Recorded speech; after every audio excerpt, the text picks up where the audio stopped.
સુરતના ભાગળ બુંદેલાવાડ ખાતે મળસ્કે ઘૂસેલો ચોર દાગીના રોકડ અને મોબાઈલ ચોરી 5 સભ્યોને બેડરૂમમાં પૂરી મુખ્ય દરવાજો બહારથી બંધ કરી ફરાર થઈ ગયો હતો। ફાયર બ્રિગેડના જવાનોએ ત્રીજા માળ પરથી રેસ્ક્યુ કરી તમામને સહી સલામત બહાર કાઢ્યા હતા।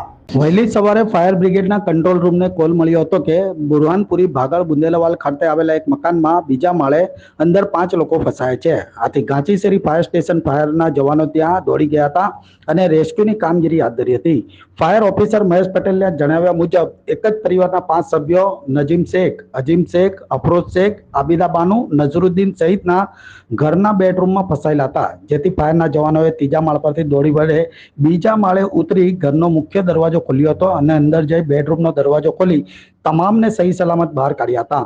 ઘરમાં મળસ્કે ચોર ઘૂસી ગયો હતો અને પરિવારના સભ્યોને બેડરૂમની અંદર બંધક બનાવી ઘરમાંથી દાગીના, રોકડા અને 2 મોબાઈલ ચોરી બેડરૂમનો દરવાજો તથા ઘરનો મુખ્ય દરવાજો પણ બંધ કરી બારીમાંથી ભાગી ગયો હતો।